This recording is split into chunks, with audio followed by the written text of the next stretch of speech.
तो स्टूडेंट्स, इसके पहले वीडियो में हम पार्ट 2 हमारा भोजन के बुक को चैप्टर को हम रीड कर चुके हैं। अब हम इसमें पार्ट के प्रश्न उत्तर जो है उस पर बात करेंगे। ठीक है बेटा, तो आपका पहला जो प्रश्न है वो है आहार का आयोजन क्यों किया जाता है। आहार का आयोजन क्यों किया जाता है? तो जैसे बेटा आहार में हमारा भोजन होता है रोटी, सब्जी, चावल, दाल, है ना।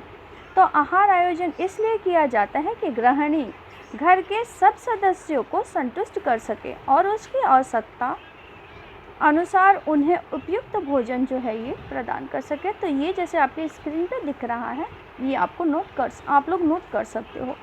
अगला क्वेश्चन है आप लोगों का, देखो बेटा कि भोजन में विभिन्नता कैसे लाई जा सकती है, कि भोजन जो है विभिन्न प्रकार का कैसे हो। तो भोजन में विभिन्नता लाने के लिए सबसे ज़्यादा ज़रूरी है कि भोजन जो आप लोग बनाते हो या खाते हो उसको बनाने की प्रक्रिया, बनाने की विधि जो है वो अलग अलग इस्तेमाल की जाती है। जैसे आप एक लौकी ले लो, लौकी का आप लोग रायता बना सकते हो, हलवा बना सकते हो, लौकी की बर्फ़ी बना सकते हो या लौकी की सिंपल सब्जी भी बना के खा सकते हो। ठीक है, उसके बाद देखो बेटा अगला क्वेश्चन है आपका कि तुम दोपहर के भोजन में स्कूल में क्या क्या लाते हो। तो सिंपल सी चीज़ है, आप लोग अपने स्कूल के भोजन में जो दोपहर में लेके जाते हो उसमें पराठा लेके जाते हो, सब्जी लेके जाते हो, सलाद लेके जाते हो या कोई एक फ्रूट लेके जाते हो, है ना।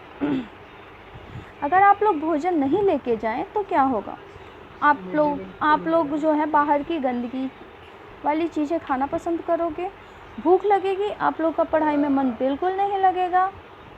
उसके बाद बेटा अगला चौथा क्वेश्चन है आपका कि खाद्य सामग्री खरीदते समय बाज़ार का चुनाव कैसे करें। तो खाद्य सामग्री जब हम खरीदते हैं तो इसमें हमें बाज़ार का चुनाव, कोई सब्ज़ी हम फुटपाथ पर से लें या किसी मॉल में से जाके लें या किसी जनरल स्टोर से जाके लें। तो ये चीज़ आप लोग ध्यान रखना कि हम जब कोई भी सामान खरीदते हो तो फ्रेश हो, ताज़ा हो और हमें आसानी से मिल सके, यानी आसानी से वो उपलब्ध हो सके। ठीक है बेटा, इसी के साथ मैं अब ये वीडियो बंद करती हूँ।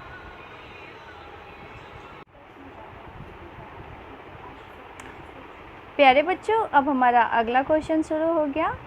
अगला क्वेश्चन है आपका कि क्रय सूची बनाना क्यों आवश्यक है। तो बेटा क्रय सूची बनाना क्यों आवश्यक है, तो ये तो साधारण सी बात है कि अगर हम क्रय सूची नहीं बनाएंगे तो हमें बार बार दुकान के चक्कर लगाने पड़ेंगे, इससे हमारा धन और समय दोनों ही वेस्ट होगा। इसलिए हमें अपने घर से क्रय सूची बनाकर फिर दुकान पर जाना चाहिए। अगला प्रश्न है आपका कि अनाज व दाल खरीदते समय किन किन बातों का ध्यान रखना चाहिए।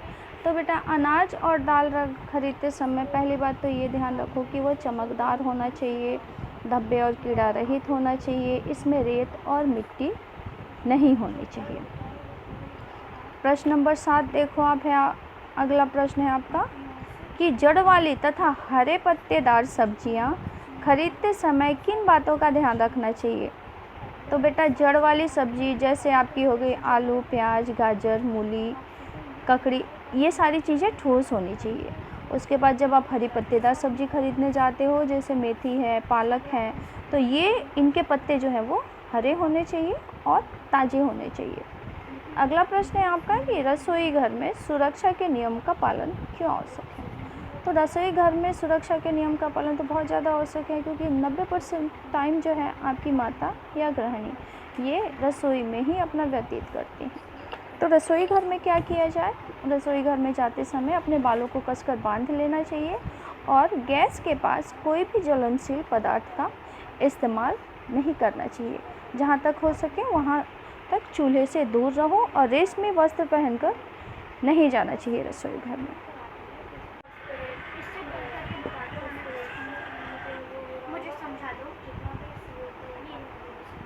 बेटा आप लोग जो हैं, आप लोग का रसोई घर कैसा होना चाहिए, रसोई घर में पर्दे नहीं लगने होने चाहिए, रसोई घर की खिड़की और दरवाजे पर भी पर्दे नहीं लगे होने चाहिए, वो खुला और हवादार होना चाहिए।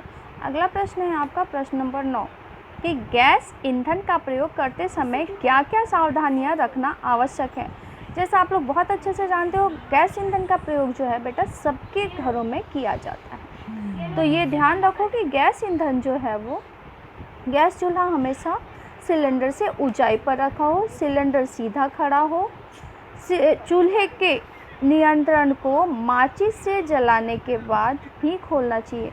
कैसे चूल्हा जलाया जाए सिलेंडर का, पहले आप माचिस जला लें, उसके बाद सिलेंडर के चूल्हे को ओपन किया जाए, मतलब खोला जाए। और काम करने के बाद रेगुलेटर भी बंद कर देना चाहिए। ठीक है बेटा। इसके बाद आपका अगला प्रश्न है, प्रेशर कुकर का प्रयोग करते समय किन किन बातों का ध्यान रखना चाहिए। तो प्रेशर कुकर का ध्यान रखते समय पहले, प्रेशर कुकर जो है इसका इस्तेमाल करते समय पहले ध्यान रखो कि इसका 2/3 भाग से ज़्यादा भरना नहीं चाहिए। उसके बाद रबड़ के छल्ले और सुरक्षा वाल्व है जो दिया है उसका निरीक्षण भी करना चाहिए। अगला है, ढक्कन को भली प्रकार से बंद करना चाहिए। और सबसे ज़रूरी बात बेटा, जब प्रेशर कुकर आपका गर्म हो और आप चूल्हे पर से उतारें या गैस पर से जब उतारें तो हाथों हाथ उसको खोलना नहीं चाहिए या खोलने का प्रयत्न भी नहीं करना चाहिए। उसको ठंडा होने के बाद ही हमें, उससे ठंडा होने के बाद ही हमें खोलना चाहिए। ओके, इसी के साथ आपके सारे प्रश्न समाप्त होते हैं।